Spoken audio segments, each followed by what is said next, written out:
Hi, everyone. Welcome to the Northern Kentucky Spotlight podcast presented by CVG. I'm your host, Sarah Brookbank. Today on the podcast, we are joined by Brady Feaster of FranNet, who talks about how their franchise consultants can help people who want to step into entrepreneurship through franchise ownership. On NKY at Work, Nancy Spivey is joined by Gina Stowe of CVG, who highlights CVG's upcoming campus career fair happening on March 7th at Turfway Park. Thank you to our podcast sponsors, CVG, our title sponsor, C-Crew Consulting, our digital sponsor, and our episode sponsor, Schneller Knockelman. There's still time to get your tickets to the 6th Annual Talent Strategy Symposium, Total Talent Transformation, happening on Wednesday, March 13th. This half-day event brings together business leaders to share the best practices surrounding Northern Kentucky's biggest workforce challenges. You can register for that event now and see our incredible list of speakers for this event at nkychamber.com/symposium. Now, let's go meet our members of the week, hear from our sponsors, and Nancy and I will be back with this week's guests. Why would you travel to England? For football. To go or not to go? That is an easy question. To visit the land of Shakespeare? To take in all the sights. Authentic fish and chips. To experience arts and culture. 2 words, British Open. To visit my family. Same reason I go anywhere. For a pint of beer. To start my trip through Europe. Whatever your reason, there's no better time than now. Ranking on Google Search and Maps is easy to understand, but hard to do.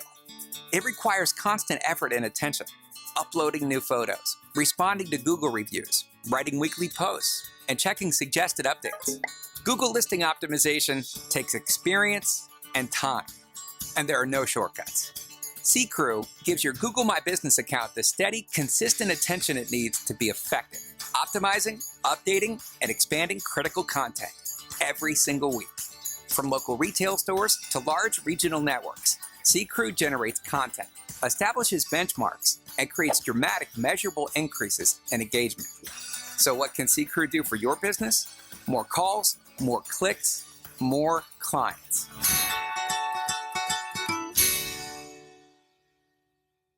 Congratulations to our members of the week. You can learn more about these businesses by following the Northern Kentucky Chamber on social media, where we will highlight one of these businesses each day. Now, let's meet our members of the week.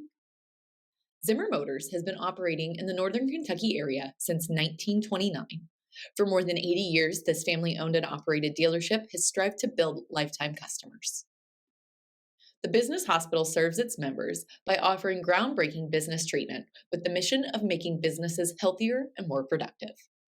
Woodhouse Spa Northern Kentucky invites you to enjoy their signature spa services that will help you slip into a state of complete relaxation. Prestige Electrical Services is a commercial and industrial electrical contractor that has been serving Northern Kentucky and the surrounding area since 1984. Skedaddles offers premium childcare with flexible options for busy parents on the move and provides a safe environment for children and parents to flourish. Hi, everyone. Today on the podcast, I am joined by Brady Feaster, who is a franchise consultant for FranNet. Brady, welcome. Yeah, thanks so much for having me. It's great to be here. Yes, so tell us, let's jump right in. Tell us about your business. Tell us about FranNet. Yeah, so FranNet, in short, we are franchise consultants, and what that means is we are folks who help people find a business to own, but maybe that person isn't sure what that business is yet. And so think of the same way as if you'd be looking for a house to own, you'd work with a real estate agent to find that house. It's very similar with our process where we're franchise matchmakers. Think of Match.com or eHarmony. That's a little bit dated, but something like that, and with the process of matching you with that right franchise to own. And it's a really fun business. I was telling you a little bit beforehand, but the story for us, I actually work within the family business, and my dad bought this business 14 years ago, so I grew up around it, and he wanted to be his own boss, and FranNet presented itself to him, and I got to watch him run his own business, and now I get to help other families who are maybe in a similar position to him and discover that reality of entrepreneurship and business ownership, and it was a big deal for my family and really improved our quality of life. And so being able to unlock that for other people in a similar way is really energizing for me. Yeah, that's so cool. I love the idea of it being a matchmaking service. So you're working with people really at that starting point of they say, I think I want to own my own business. I think I want to start a franchise.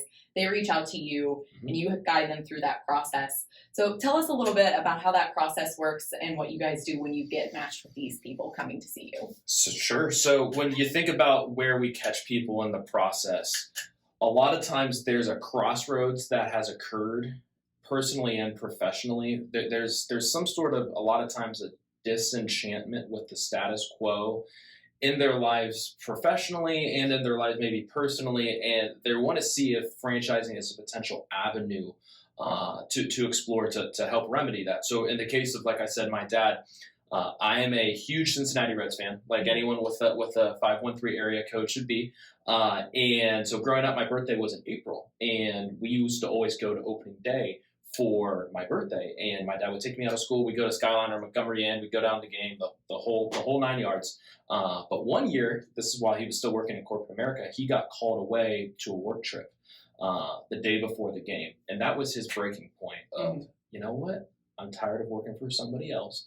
I want to control my own destiny, and darn it, if I want to take my son to a ball game, I'm taking my son to a ball game. Right.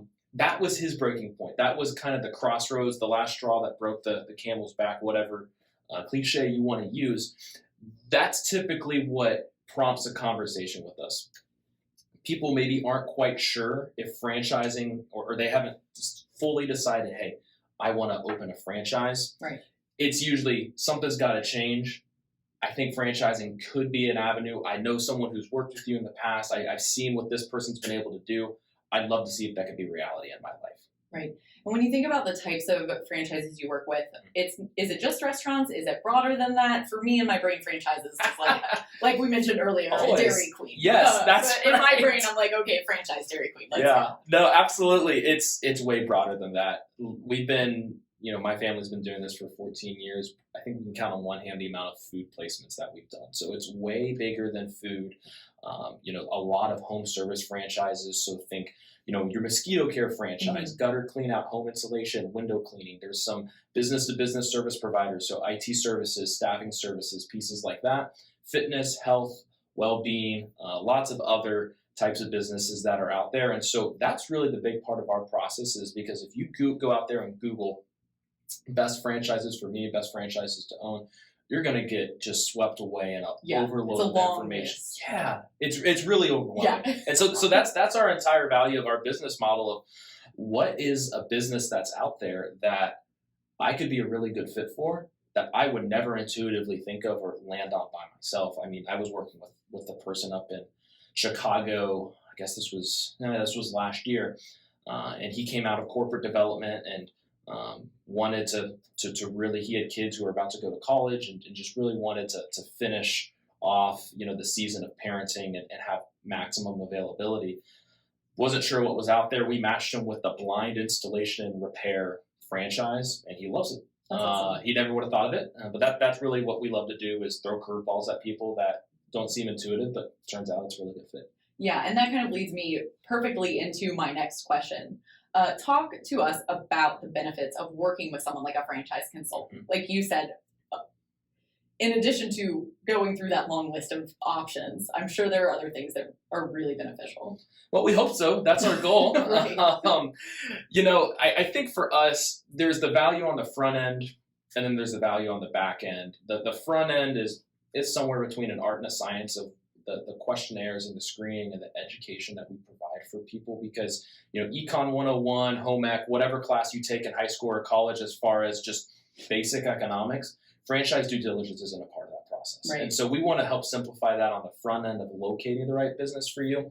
So we have a questionnaire that we take people through. It's called the Entrepreneur Profile. FranNet as an organization has been around 30 plus years, and we've been developing this profile and consistently updating it over the past couple of decades. And so what that profile allows us to do is say, hey, based on how you profile out, here are types of franchise brands that someone with a similar profile to you has had a track record of being successful in. And so that's really, for us on the front end, where we're able to provide some value. But on the back end, we don't go away once we refer them to franchises. It's I'll go back to the real estate agent metaphor, where it's important for the real estate agent to say, hey, what are you looking for? What school district do you want to be in? What square footage? How many bedrooms? How many bathrooms? But if they're not walking through houses with you and you're picking it apart and they're locking that away up in their head, there's not much value there. It's the same thing for us. We're going to initially refer a client that we work with to 3 to 5 franchise brands,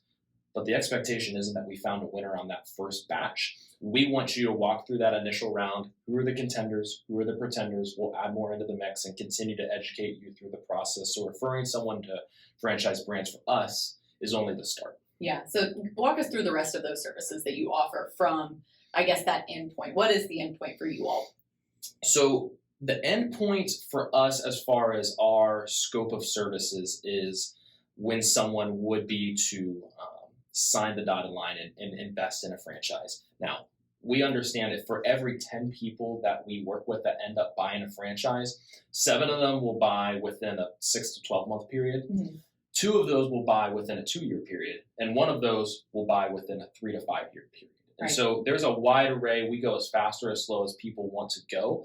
And we say once you buy a franchise, we'll be as involved or uninvolved as you want. Some clients, we've developed a really great relationship and we're really excited and invested in their success. But when you buy into a franchise, you are investing in a level of support and infrastructure that is either a royalty or a initial franchise fee, oftentimes both. So we always tell folks, lean into the franchisor because that's what you're paying for. Mm-hmm. We're here. We're your biggest cheerleaders. We'll answer any questions you have. But first and foremost, lean into that franchisor for support. Yeah, that's great. And one other question. So you guys, obviously, you work within Greater Cincinnati. You mentioned Chicago. Do you work all over the country or are you just Midwest? Where are you guys located? So traditionally, our model has been only local. The meat and potatoes of our business is Northern Kentucky, Cincinnati, Indiana. We love being local. I grew up here. No intention really of ever leaving like a good Cincinnatian or someone from Northern Kentucky. Yes, that is the classic trait. Absolutely, yes. It really is. So we really believe in the region. We're really proud to be from where we are. And so our conversations that for me bring a lot of energy is someone who say, hey, this city's been great for me. It's been a great place to grow up, great place to raise my family. I want to give back. I see opportunity in this community. What do you have? Yeah. Now, over the years, we've been able to work with folks all across the country, and that's really energizing as well. But I'm old school. I like getting together with people in person. There's only so much personal connection that can happen over Zoom, and if that's what it needs to be, that's what it needs to be, and we're more than happy for that. But I'd say that the meat of our business really is here in the tri-state area. Yeah, well, that's great to hear as the Northern Kentucky Chamber. Absolutely. We love that. Yes, I mean, we love everyone, but we do love our local businesses and working with local people. Tell us some of the success stories that you've had recently. Obviously, you're working with a ton of different people. Is there anything that you're really proud of that you've been working on lately that you'd like to share? Yeah, I appreciate you asking that. We get really excited about folks who are in a position where they're wanting to explore something called entrepreneurship through acquisition. And that is a movement that has really picked up a lot of steam over the past couple of years, where maybe 15, 20 years ago, the big trend in entrepreneurship was being a tech startup or developing an app or pieces like that. All awesome things. There's a movement around, but when you're starting a business, is there a level of infrastructure and support and processes and systems that are already in place that you can capitalize on that can lead to profitability and scalability quick in a faster than you would be able if you were just starting up on your own? Right. A lot of that is acquiring existing businesses. Franchising as a whole is a good alternative to that. And so we see, for us, there's a whole new group of younger folks who are in that midway point between maybe they don't have the idea to go on Shark Tank and pitch Mark Cuban on here's why you need to invest in my new business idea. They also maybe aren't quite capitalized enough to invest in an existing business and acquire that business. So franchising is that good midway point for folks who are wanting to exist in entrepreneurship through acquisition. Specifically, success stories. We placed a client last year who was a had a young family, wanted to have multiple streams of income, keep their full-time job, but also be able to invest in a franchise and have that as a 15, 20-hour a week income stream. That person actually invested in multiple territories of a mental health counseling franchise. And that's one that I get really excited about because we're seeing in the franchise space that there's a lot of demand for personalized healthcare. And so that's a good pairing of healthcare professionals who are able to just really go in and do what they're uniquely gifted and trained to do. And that's sit across the table from a patient or a client and be able to provide that level of care that a lot of folks are feeling there's a void for in the marketplace. Mm-hmm. And then the franchisee that we placed is a business owner who's able to really manage the profit and loss, able to manage the marketing strategy, and guide the big picture vision of the business. And that's the perfect example of working on the business, not in the business, which ultimately for someone who is an entrepreneur and wants to have multiple streams of income, that's the ideal situation. Yeah, that's so cool. That's something I had never thought about before, franchising a mental health organization or business franchise. That is so cool. For people who are listening to the podcast today and want to learn more about what you all offer, maybe start that initial conversation about owning their own business and stepping into that entrepreneurial space, how can people get in touch with you? Yeah, so we're very active on LinkedIn. Brady Feaster is my name, and I'm sure you'll see it. It's Pfister. So that's a big place where we're putting out a lot of content. FranNet.com is a really good space for us as well. It's pretty intuitive for you to be able to find myself or Todd, who exists here locally in the Northern Kentucky area. Yeah, well, that is great. Well, Brady, before I let you go today, is there anything else you would like to share with our viewers and listeners? No, I think this has been a really intuitive and great conversation. I get really excited about this, and I think, I'll end where I started. For me and my family, this was a really great step for us to take the next step in entrepreneurship. If you would have told my dad 14 years ago, hey, you know what? Your son's going to be in the business with you and you're going to have 3 other businesses. And that wasn't what was on his mind, but franchising provided the guardrails and the infrastructure for him just to take that first step of, I don't know what the next 10, 15, 20 years entails, but all I know is I want more autonomy. Franchising provided that foundation for him to stand on, and it's multiplied in a really cool way, and we're really blessed and thankful for that. Yeah, well, Brady, thank you so much again for your time today. It was great to have you on. Thanks so much. Appreciate it. Hi, I'm Nancy Spivey, Vice President of Talent Strategies with the Northern Kentucky Chamber of Commerce.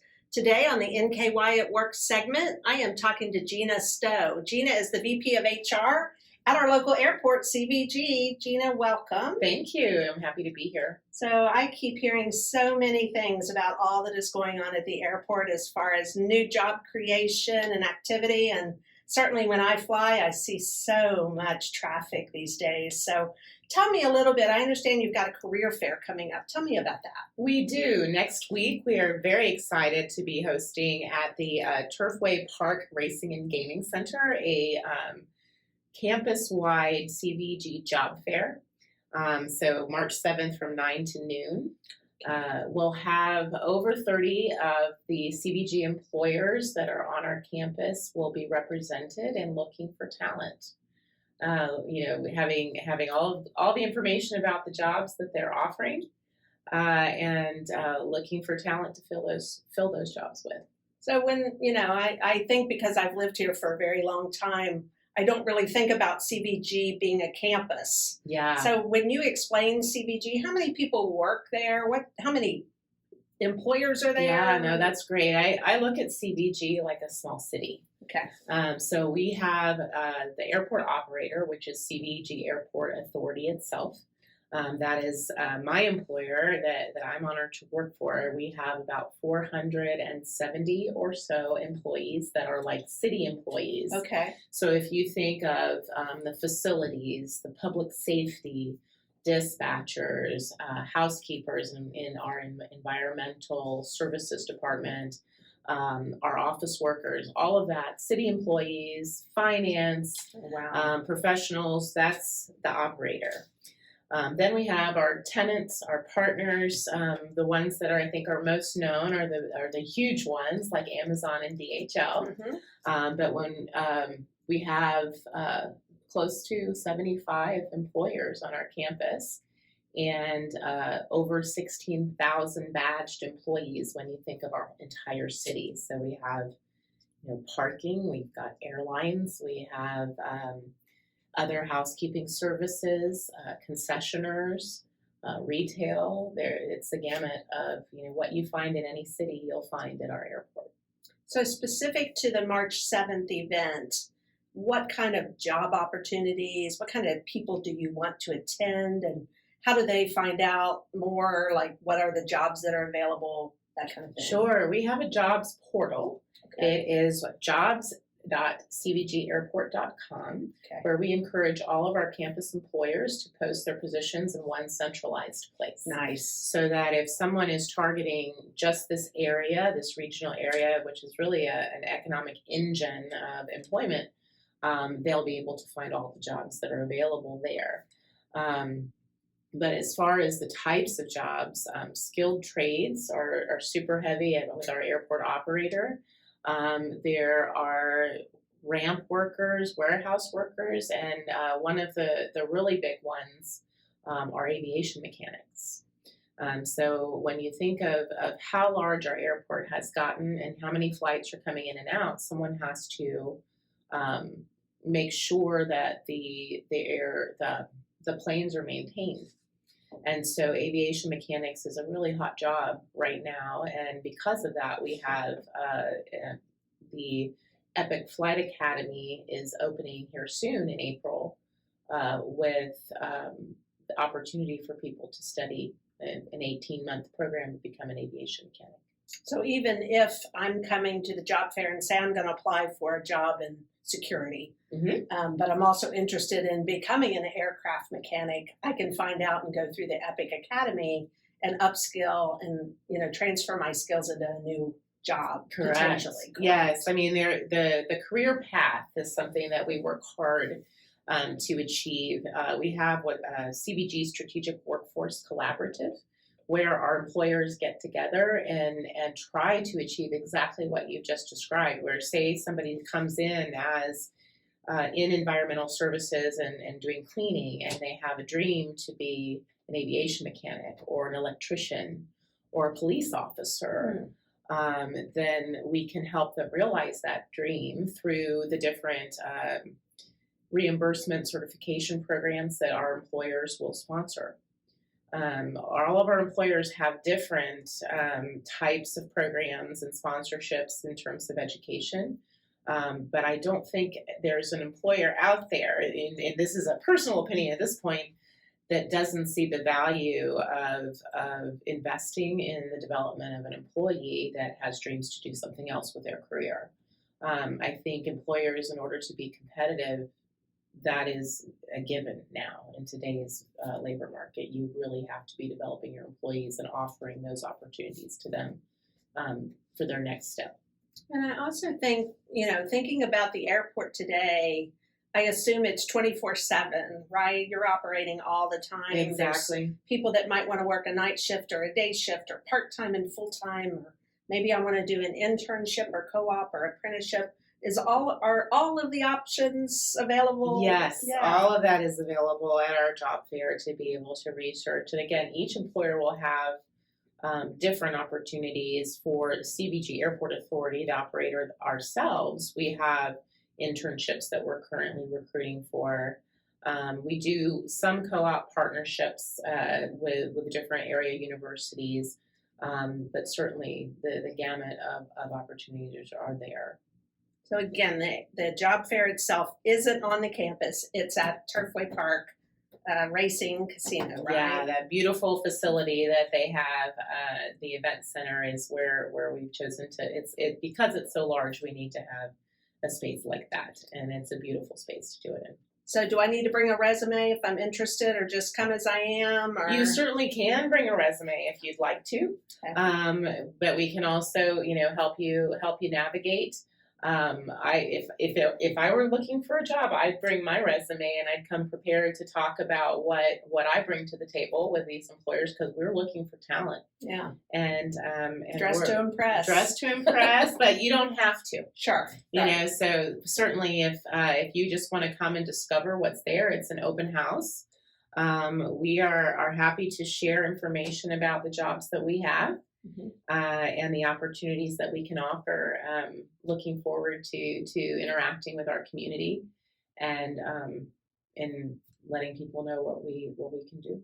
Well, and I just can't stress enough that it's from entry level all the way to professional level. Absolutely. Degreed, non-degreed. So Absolutely. It's something for everyone, and it's wonderful to see, the vibrancy at our airport. I really appreciate all that I know you're engaged in and involved in. And absolutely. So we'll make sure people have the information about the career fair. Can you tell me if I'm not able to attend, the direction is to go on the website? Can you tell me that website address? Sure, again? it's jobs.cvgairport.com. We're actually updating and refreshing it here very soon. So the day before so on the 6th of March is when we're scheduled to do that update and make it even easier to navigate. Great. So people can find our openings there. That's wonderful. Well, thank you very much, Gina, for coming in. You're welcome. It's been an honor and a pleasure. Yeah. Hello, everybody. I'm Chris Knockelman, owner of Schneller Knockelman Plumbing, Heating, and Air. As we kick off 2024, I want to let you know about a major giveaway of a free system, a complete furnace and air conditioning system for your home. All you have to do is go online at skpha/2024 giveaway, and you can register, no purchase necessary, to win this complete system for your family. If you're not interested because your system is too young, please share this with your friends and neighbors so that they have an opportunity to win also. And if you're not in the market for a new furnace and air conditioning system, make sure you call us and schedule your furnace tune-up here for the winter. And just remember, call Schneller Knockelman, your family-owned company. Trust us, we're going to be there for you. Hi, everyone. Welcome back. Thank you so much for tuning into the podcast today. I hope you enjoyed learning a little bit more about FranNet from Brady and a little bit more about the upcoming Campus Career Fair from Gina. That event is coming up this week on March 7th at Turfway Park. If you're looking for a career at CVG, you won't want to miss this great event. Thank you once again to our podcast sponsors, CVG, C Crew Consulting, and Schneller Knockelman. Don't forget that you can still get tickets to the 6th Annual Talent Strategy Symposium happening on March 13th. You can get those tickets at nkychamber.com/symposium. This is a can't miss event for anyone working in the workforce and HR space. Finally, if you're a member who would like to be featured on the podcast, or if you're someone who is interested in joining the Northern Kentucky Chamber of Commerce, please reach out to Lynn Ablin. And if you're someone who is interested in sharing your workforce strategies and resources on NKY at Work, please reach out to Nancy Spivey. You can find their contact information on the screen in front of you if you're one of our viewers, or if you are a listener, you can find that information at our staff directory at nkychamber.com.